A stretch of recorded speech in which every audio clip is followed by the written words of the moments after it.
बंदी छोड़ सतगुरु रामपाल जी परमेश्वर जी की जय हो। परमपिता परमेश्वर सारी सृष्टि के रचनहार, कुल मालिक, असंख्य ब्रह्मांडों के रचयिता, जगत गुरु, संत शिरोमणि सतगुरु रामपाल जी परमेश्वर जी के चरण कमल में मुझ पवन दास का कोटि कोटि दंडवत प्रणाम। और आप सभी सत्सेवक भाई बहनों को सत साहिब।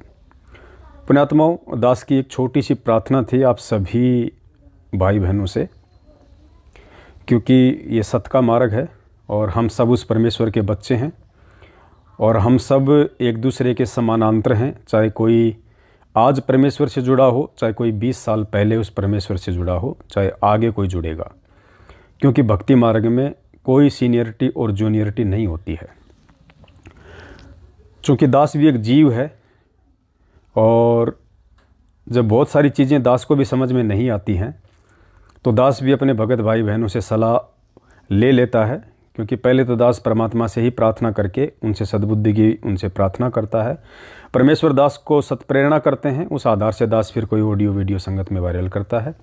फिर भी कुछ विषय ऐसे होते हैं जिन विषयों के ऊपर अपने भगत भाई बहनों की सलाह दास लेना उचित समझता है।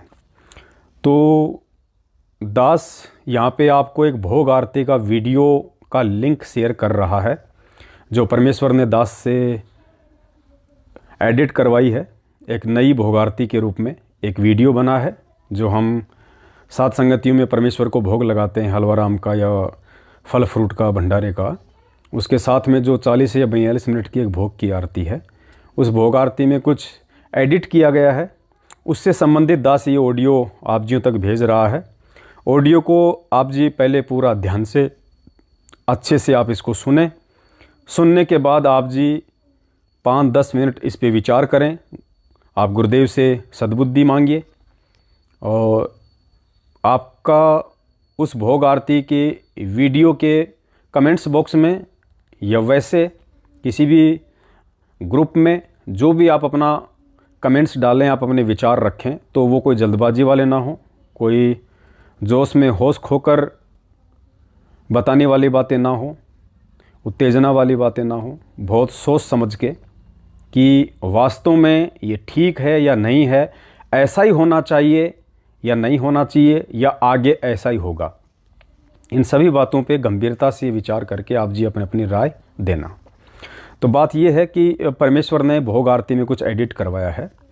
तो उससे पहले दास थोड़ा सा आप जियों को समझाना चाहेगा कि पुण्यात्माओं, इतना तो हम सबको परमेश्वर के द्वारा बख्शीश सद्बुद्धि से ये फाइनल हो ही गया है कि धरती पे सतगुरु रामपाल जी भगवान के रूप में ही पूर्ण परमेश्वर कबीर साहिब जी प्रकट हैं। और परमेश्वर ने हमें जो ये विधि बताई है भोग आरती की, ये परमेश्वर ने हमें सिखाया है कि हमने किस प्रकार से परमेश्वर को भोग लगाना है। आज से पहले हमें वो परमात्मा समझ में नहीं आ रहा था। भले ही हम सतलोक आश्रम बरवाला में भी यही भोग की आरती किया करते थे, जब गुरुदेव साथ साथ में किया करते थे। और उसके बाद भी हम लोगों को जब तक समझ में नहीं आया था कि सतगुरु रामपाल जी भगवान ही पूर्ण परमात्मा है, तब तक हम सब कबीर जी का प्रगट दिवस भी मना रहे थे, उस दाढ़ी मूछ वाली फ़ोटो को परमेश्वर मान के। और ये भोग की आरतियाँ भी हम लोग लगा रहे हैं सत्सेवक बनने के बाद में। लेकिन धीरे धीरे परमात्मा अपने दासों पे, दासियों पे सद्बुद्धि की दया बख्शते हैं और धीरे धीरे इस भक्ति में परमात्मा नवीनीकरण लेके आते हैं। तो दास की विनती ये थी, पुण्यात्माओं, अब धरती पे परमात्मा प्रकट हैं और सतगुरु रामपाल जी भगवान ने सतलोक आश्रम बरवाला में या उससे पहले जहाँ जहाँ भी उन्होंने सत्संग किए, और सत्संग से पहले उन्होंने जो भोग लगाया दाढ़ी मूछ वाली फ़ोटो को, जिसको हम कबीर जी की फ़ोटो कहते हैं, भगवान की फ़ोटो कहते हैं, तो उन्होंने तो मात्र इसलिए भोग लगाया कि कोई भी व्यक्ति संत रामपाल जी को भगवान नहीं मान रहा था, उन्हें भगवान के रूप में नहीं पहचान रहा था, नहीं जान रहा था। इसलिए संत रामपाल जी भगवान की ये मजबूरी समझ लो या ये ज़रूरी समझ लो कि उन्होंने कबीर जी की फ़ोटो को एक माध्यम बना के कि भाई ये परमात्मा है, ऐसा परमात्मा है, उन्होंने उनको भोग लगाया। और कबीर जी की फ़ोटो का सहारा लेना उनके लिए बेहद शुरुआत में ज़रूरी भी था, क्योंकि लोग यही सवाल खड़े कर देते कि भाई अगर ब्रह्मा विष्णु महेश या देवी दुर्गा या देवी देवता समर्थ नहीं है तो फिर समर्थ भगवान कौन है। तो गुरुजी कहते भाई वो कबीर परमात्मा है, देखो ये वेदों में लिखा हुआ। फिर हम कहते वो भगवान है कैसा, उसकी शक्ल कैसी है।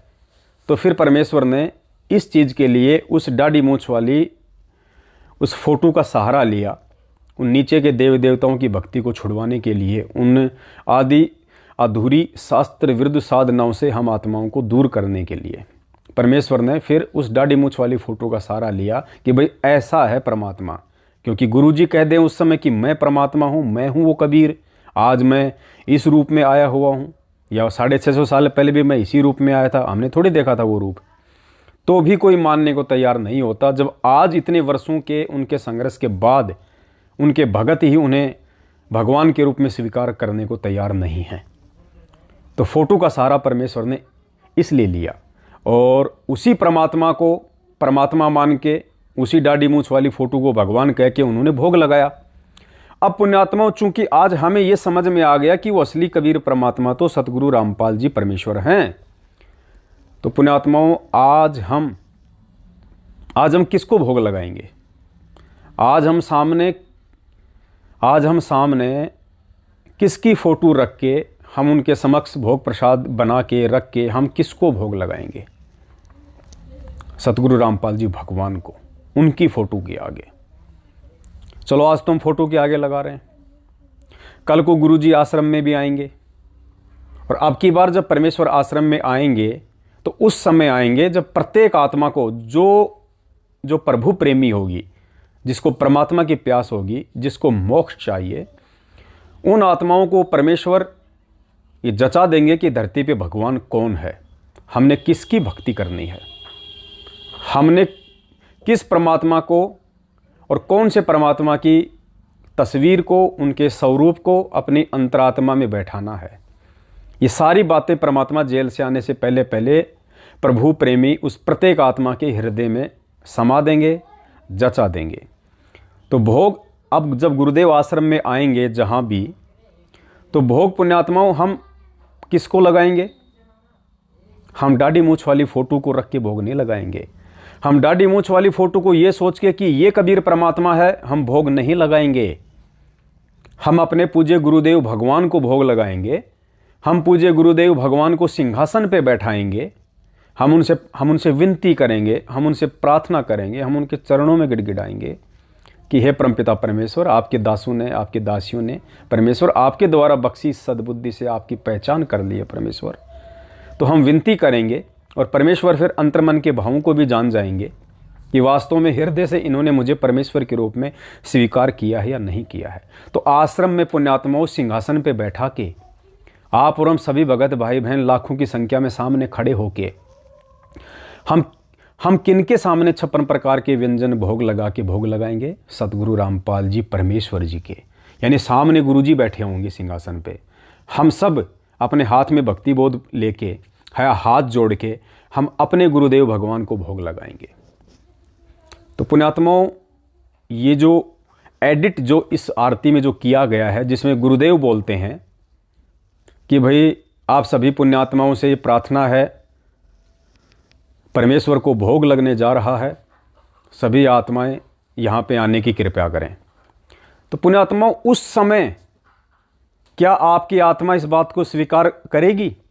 क्या उस समय आपको ये अच्छा लगेगा जब सामने आपका भगवान, जिसको आपने पहचान लिया है, जिसको आप भोग लगा रहे हैं, भोग लगाने जा रहे हैं, सामने परमेश्वर सिंहासन पे बैठे हुए हैं, क्या वो परमेश्वर जब ये शब्द बोलेगा जो आज से पहले बोलता आया है कि परमेश्वर को भोग लगने जा रहा है, यानी सतगुरु रामपाल जी महाराज जो स्वयं परमेश्वर हैं, वो यदि उस समय ये कहेंगे कि परमेश्वर को भोग लगने जा रहा है, तो क्या आपकी आत्मा इस शब्द को स्वीकार करेगी?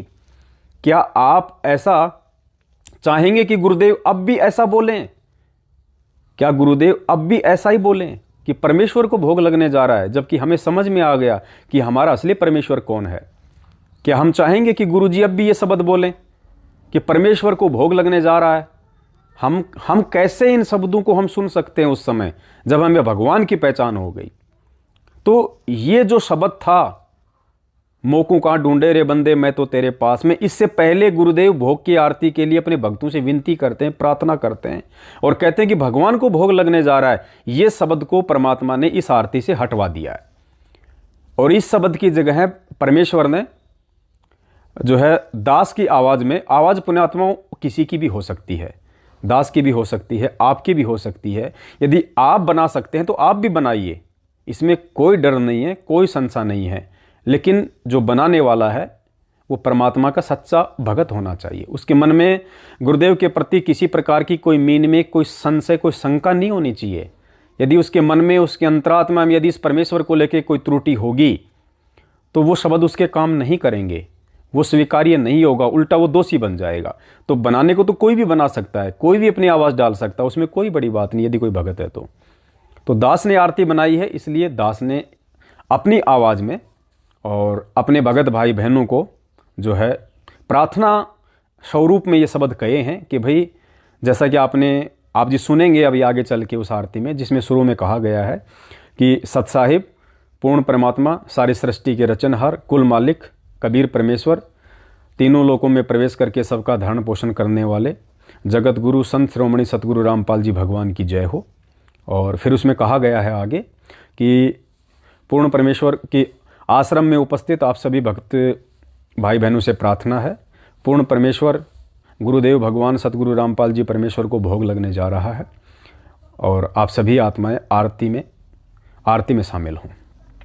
तो एक ये प्रार्थना की गई है भगत समाज से, क्योंकि ये प्रार्थना यदि गुरुजी करेंगे तो फिर पुण्यात्मा हमारा जीना धिक्कार है। फिर हम मतलब सामने भगवान जिसे हमने पहचान लिया और वो भगवान ये बात कहे कि भाई भगवान को भोग लगने जा रहा है, तो ये शर्म की बात आप और हमारे लिए। वो तो गुरुदेव उस समय तक ही बोल रहे थे जिस समय तक हमने गुरुदेव को भगवान के रूप में स्वीकार नहीं किया था, उनको नहीं पहचाना था। तब तक तो ठीक था, क्योंकि परमात्मा की मजबूरी भी थी, वो जरूरी भी था कि जब तक ये नालायक मुझे भगवान नहीं मानेंगे, मुझे परमेश्वर के रूप में नहीं देखेंगे, तब तक तो मुझे दाढ़ी मूंछ वाली फोटो को ही परमात्मा मानना पड़ेगा और दाढ़ी मूंछ वाली फोटो को ही मुझे भोग लगाना पड़ेगा, भगवान बता के, परमेश्वर बता के। और जब इन नालायकों को समझ में आ जाएगा तो मुझे बताने की जरूरत ही नहीं पड़ेगी। जैसे गुरुदेव ने लाल और लालड़ी वाली वो कहानी सुनाई, तो उस ताऊ ने उनकी परीक्षाएं तो ली थी कि ये बच्चे स्वयं निर्णय कर लें कि लाल क्या है और लालड़ी क्या है, मुझे माथा पच्चा करने की जरूरत ही ना पड़े। तो परमेश्वर केवल हमें भगवान की पहचान करवाना चाहते थे कि असल में परमात्मा है कौन। तो आज वो पहचान परमात्मा ने साध संगतियों के माध्यम से अपने सद्बुद्धि देके हमें ये करवा दी है। तो अब भी क्या हम चाहेंगे कि सतगुरुदेव जी कहें कि भगवान को भोग लगने जा रहा है, आ जाओ सारे भगत भाई बहन। तो इसलिए परमात्मा ने वहाँ पे सत प्रेरणा करके और ये एडिट करवाया। 2 मिनट रुक जाए एक बार। तो परमात्मा ने ये एडिट करवाया है। तो सबसे पहले तो आपको यहाँ पे अपनी राय जो है वो व्यक्त करनी है कि क्या ये उचित है, क्या ये सही है, या सारा जीवन हम लोग इसी प्रकार से अपने परमेश्वर को ही ये कहते रहने देंगे कि गुरुदेव ही बोलते रहें कि आओ भाई भगवान को भोग लग रहा है, भगवान को भोग लग रहा है। तो भाई दास को तो देखो वहाँ पे आत्म स्वीकार नहीं करती है कि मैंने जिस गुरुदेव भगवान को भगवान के रूप में स्वीकार कर लिया, पहचान लिया, वो अपने मुख से कहें कि भगवान को भोग लगने जा रहा, तो मेरा तो फिर वो जीना धिक्कार है। तो एक तो ये यहाँ पे शुरुआत में जो एडिट हुआ है, इस पे आप जी को अपनी राय व्यक्त करनी है बहुत सोच समझ के। फिर आगे चल के इसमें जो एडिट हुआ है वो हुआ है, लास्ट का जो शब्द आता है, आज लग्या साहिब को भोग दीन के टुकड़े पानी का। उससे पहले जो गुरुदेव विनती करते हैं कि हे परमेश्वर, हे पूज्य परमेश्वर कबीर साहब, उन्हीं के स्वरूप, उन्हीं के अवतार गरीबदास जी महाराज, उन्हीं के स्वरूप स्वामी राम देवानंद जी महाराज, आप जी का भोग प्रसाद तैयार है, आप अपनी पवित्र रसना से इसे पवित्र करने की कृपा करें। तो पुण्यात्माओं, वहाँ भी परमात्मा ने प्रेरणा करके ये एडिट करवाया है, क्योंकि हमारे गुरुदेव भगवान जिनके लिए हमने भोग प्रसाद बनाया है, जिनको हम भोग लगा रहे हैं, जिनको हम भगवान के रूप में स्वीकार कर चुके हैं, तो हमने तो केवल उन्हीं से प्रार्थना करनी है। हमने गरीबदास जी महाराज जी को भोग नहीं लगाना, ना उनको भोग लगाने से हमारा कोई भला होगा। हमारा भला होगा उनकी वाणियों को समझने से, उनकी वाणियों को गाने से भला नहीं होगा, उनकी वाणियों को समझ के हमारे अंदर एक विश्वास पैदा होगा कि सच्चा नाम क्या है, सच्चा गुरु क्या है, सच्चा भगवान क्या है, सच्चा भक्ति मार्ग क्या है। तो गरीबदास जी महाराज जी को भोग लगाने से हमारा भला नहीं होगा, और ना हमने कोई लगाना है, क्योंकि यदि हम उनको भोग लगा रहे हैं, गरीबदास जी का भी नाम यदि हम यहाँ पे लेंगे, तो फिर तो हम गुरु जी के बराबर उनको उपमा दे रहे हैं। फिर स्वामी रामदेवानंद जी महाराज, आप जी का भी भोग प्रसाद तैयार है। स्वामी रामदेवानंद जी महाराज तो हमारे भगत भाई हैं, वो तो हमारे भगत भाई थे। वो तो लीलामय रूप से गुरु जी ने उनको अपना गुरु बना रखा था देश और दुनिया के सामने। जैसे काशी में 650 साल पहले कबीर जी ने रामानंद जी को अपना गुरु बना रखा था। तो रामानंद जी भी तो 2 कोटि के जीव थे, आप और हमारी तरह एक प्राणी थे, भगवान थोड़ी थे वो, भगवान के वो गुरु थोड़ी थे। तो हमने तो केवल अपना तन मन धन, अपनी लगन समर्पण सब कुछ अपना गुरुदेव को समर्पित करना है। तो हम सभी को हम कैसे बोल सकते हैं कि जी भोग लगाओ। अब यहाँ जो गुरुदेव कह रहे हैं वो तब तक ही कह रहे हैं जब तक कि कोई उस गुरु को भगवान के रूप में ना पहचान ले, ना स्वीकार कर ले। तो यहाँ भी उस परमेश्वर ने एडिट करवा दिया है, यानी गुरुदेव जो शब्द ये बोल रहे हैं वहाँ पे, उस शब्द को वहाँ से हटवा दिया गया है, और वहाँ पे भी दास की आवाज़ में परमेश्वर ने ये लिखवा दिया है और बुलवा भी दिया है कि हे बंदी छोड़, हे परमेश्वर सतगुरु रामपाल जी दाता, आप जी का भोग प्रसाद तैयार है। हे परमेश्वर, अपनी पवित्र रचना से इसे पवित्र करने की कृपा करें हम दीनों के इस टुकड़े को। और हे परमात्मा, भोग प्रसाद बनाते समय कोई त्रुटि रही हो या सेवा में कोई कमी रही हो तो परमेश्वर हम तुच्छ बुद्धिजीवों को तुच्छ जानकर अक्षमा करें परवरदिगार। तो ये भी वहाँ पे परमेश्वर ने बुलवाया है। अब आप सोचिए पुण्यात्माओं, जब हम आश्रम में बैठे होंगे और वहाँ सामने जब सतगुरुदेव जी होंगे, उनको भोग लग रहा होगा, तो गुरुदेव थोड़ी बोलेंगे ये सिंहासन पे बैठे बैठे ये बातें कि कबीर जी, स्वामी रामदेवानंद जी, गरीबदास जी, आप जी को भोग लग रहा है, अपनी पवित्र रचना से इसे पवित्र कीजिए। और हम तुच्छ जीवों से, यानी गुरु जी सामने बैठ के ये शब्द कहें कि हम तुच्छ जीवों को तुच्छ जानकर अक्षमा करना परिवारदिगार। तो पुण्यात्माओं, हम सबका तो फिर मरण समान हो जाएगा। आज से पहले तो चलो हम सुन रहे थे, आज से पहले हम कर भी रहे थे, क्योंकि हमें पता नहीं था कि भगवान कौन है। हम तो दाढ़ी मूंछ वाले को भगवान मान के ये सब कुछ वो कर रहे थे। लेकिन जब पता चल गया कि गुरुजी ही भगवान है, तो गुरुजी के मुख से हम ये कैसे वो सुन सकते हैं कि हम तुच्छ जीवों को। फिर हम क्या कर रहे हैं वहाँ पे खड़े खड़े, हम क्या सुन रहे हैं। अगर गुरुजी ये शब्द वहाँ कहेंगे कि हम तुच्छ जीवों को तुच्छ जानकर अक्षमा करना, तो हम खड़े खड़े वहाँ पे क्या मुंह देख रहे हैं फिर। तो पुण्यात्माओं, भगत की महिमा, भगवान की महिमा तो भगत करेगा। अब सारा जीवन ये भगवान सतगुरु रामपाल जी परमेश्वर ये थोड़ा दूसरों को भगवान बोलता रहेगा। अरे फिर इनको भगवान कौन बोलेगा, कब बोलेगा, और नहीं बोलेगा तो सतलोक क्या फिर खाक जाएगा। क्या सारा जीवन परमात्मा यूं ही बोलते रहेंगे? क्या सारा जीवन परमात्मा यही सोचेंगे कि ये नालायक कब समझेंगे? क्योंकि खुद तो वे अपने आप को भगवान कहेंगे नहीं, क्योंकि परमात्मा लीला कर रहे हैं अपने आप को छुपा के। हम उन्हें भगवान कहेंगे नहीं तो बात कैसे बनेगी। जैसे गुरुदेव ने एक सत्संग में कहा कि ये जो दाढ़ी मूंछ वाली फोटो है ये तो हाथ से बनाई हुई है, और वो भगवान 650 साल पहले आया, उसको हमने देखा नहीं कौन से रूप में आया था, और आज जिस रूप में आ जाए उसको तुम मानो नहीं कि ये भगवान है, तो बात कैसे बनेगी। तो पुण्यात्माओं, वहाँ परमेश्वर ने एडिट करवाया है, और जिसको हम भगवान मान चुके हैं हृदय से, हम उन्हीं से प्रार्थना करेंगे सतगुरु रामपाल जी दाता से कि परमेश्वर आप जी का भोग प्रसाद तैयार है, आप अपनी पवित्र रचना से इसे पवित्र करने की कृपा करें। तो वहाँ पे ये एडिट करवाया है, और आगे चल के फिर एज इट इज़ वो पूरा वो शब्द है। फिर उस शब्द में लास्ट में चल के एक वाणी आती है कि साध संगत से भेद जो पाया, स्वामी राम देवानंद जी ने सफल बनाया, दास रामपाल को राह दिखाया श्री धाम छुड़ाने का।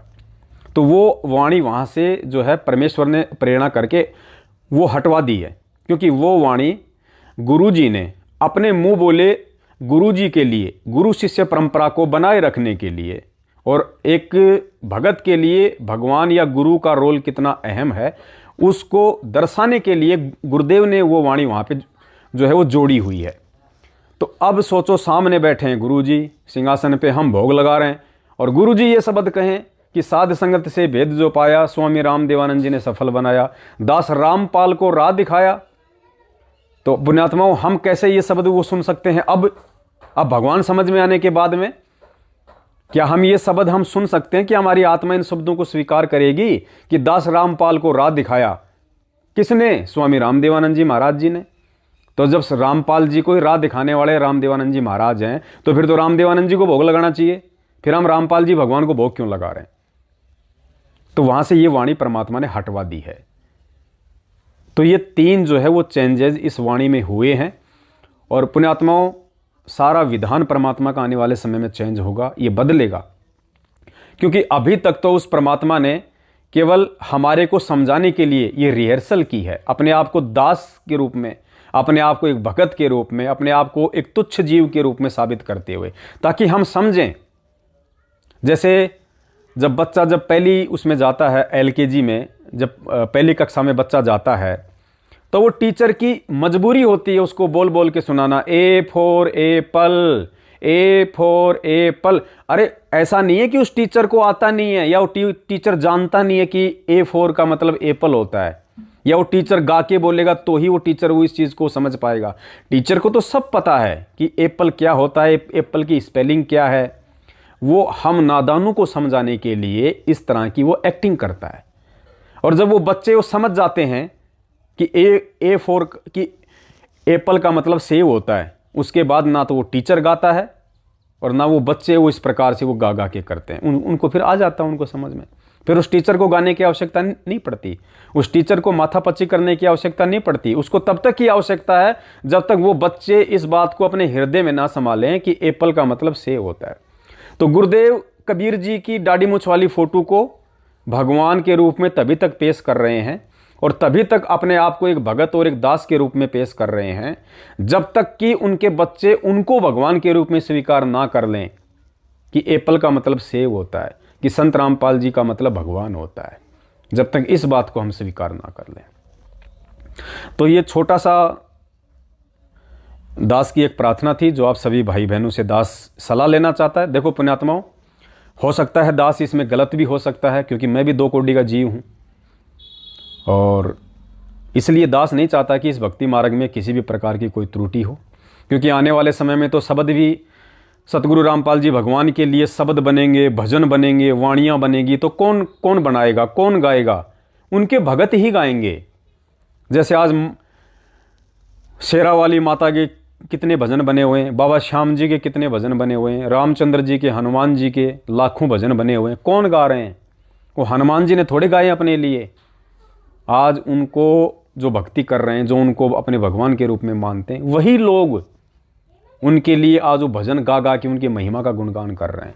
तो पुण्यात्माओं, क्या सारा जिंदगी गुरुजी ही ये भजन गाते रहेंगे? अरे जब हमें समझ में आ गया अब कि भगवान कौन है, परमेश्वर कौन है, तो भगवान की महिमा का गुणगान कौन करेगा? क्या आज भी भगवान ही करेगा? आज से पहले तो वो करता आया है, क्योंकि आज से पहले उनको किसी ने भगवान के रूप में स्वीकार ही नहीं किया। तो परमात्मा कहते हैं हमारे विषय में तो भाई हमने स्वयं ही बताना पड़ता है। लेकिन जब आज परमात्मा ने पूरा भेद खोल दिया कि साहेब ने भेद दिया सब खोल अपनी सतलोक रजधानी का, तो आज तो हम भगत गाएंगे ना। हम भगत उस परमात्मा की महिमा का गुणगान करेंगे, उसकी चर्चा करेंगे, दुनिया को बताएंगे कि भाई ये भगवान है, ये परमात्मा है, ये है वो सारी सृष्टि का रचनहार। तो ये कुछ बातें थी। अच्छा, इसमें कुछ एक हमारे जो भगत भाई हैं उनको कुछ ऐसा भी लगता है कि भाई यहाँ पे आपने अपनी जो आवाज़ में जो ये बातें जो डाली हैं, जो जैसे शुरुआत में जो दास ने अपनी आवाज़ में डाली है, और बीच में गुरुदेव को भोग लगाने की अपनी पवित्र रचना से उसे पवित्र करने की जो प्रार्थना की है दास ने अपनी आवाज़ में, तो कुछ भगत भाइयों की राय है कि यहाँ पे आपकी आवाज़ नहीं होनी चाहिए, यहाँ पे केवल आप उन शब्दों को लिख दो। तो वहाँ पे दास की आवाज़ होनी चाहिए या नहीं होनी चाहिए, आप जी ज्ञान आधार से देखो। जरूरी नहीं कि मेरी आवाज़ होनी चाहिए, कोई भी भाई बहन अपनी आवाज़ उसमें डाल सकता है, क्योंकि वो तो एक प्रार्थना है। शुरुआत में तो भगत भाई बहनों से प्रार्थना कि भाई गुरु जी को भोग लगने जा रहा है, वो तो हम वैसे भी हम लोग मतलब बोल ही देते हैं। जहाँ भी साथ संगतियाँ होती हैं कि भाई आश्रम में भी ये बातें बोली जाती थी कि भाई गुरु जी को भोग लगने जा रहा है, सभी भाई जो है यहाँ पे आ जाओ। तो वो तो एक प्रार्थना है उस शुरुआत में। और बीच में तो फिर भगत ही अपने भगवान को ये शब्द बोलेगा कि परमेश्वर अपनी पवित्र रचना से इसे पवित्र कीजिए। तो दास के विचार से तो जैसे ये भक्ति है मन कर्म और वचन की है, चाहे बोल के कर दो चाहे लिख के कर दो, बात एक ही है। और भगत हैं तो फिर भगत ही अपने भाई बहनों को प्रार्थना भी कर सकता है, वो उनको समझा भी सकता है, उनको सलाह भी दे सकता है। तो दास ने आवाज़ केवल इसलिए डाली है क्योंकि कुछ हमारे अनपढ़ भाई बहन भी होते हैं, या जैसे बहुत सारों को नहीं पता है, तो उनको एक इस बात का मालूम पड़े कि हाँ अब हमने क्या करना है, कि भाई गुरुदेव को भोग लगने जा रहा है, तो उनको मालूम पड़ जाए कि हाँ भाई अब हमने वहाँ पे जाना है। फिर जब गुरुदेव से जब भोग की जब हम प्रार्थना करेंगे कि अपनी पवित्र रचना से आप इसे पवित्र कीजिए, तो दास ने केवल इसलिए अपनी आवाज़ उसमें डाली है ताकि साथ साथ में हम सब की वो प्रार्थना हो जाएगी। वरना पता नहीं कौन तो किस प्रकार से प्रार्थना करेगा। कोई ऐसे नए भगत हैं जिनको पता ही नहीं कि मुझे बोलना क्या है, तो सबको इन बातों का नहीं पता चलता है।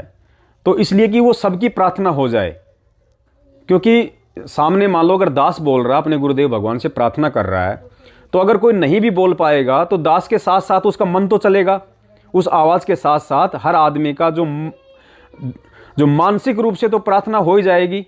फिर धीरे धीरे फिर वो बोलने भी लग जाएगा कि भाई हमें क्या बोलना है। तो यहाँ भी आप जी ने अपनी राय देनी है कि दास अपनी आवाज़ वहाँ से हटाए और खाली शब्दों को चलने दे, या फिर उन शब्दों के साथ साथ में दास की आवाज़ भी वहाँ पर रहनी चाहिए।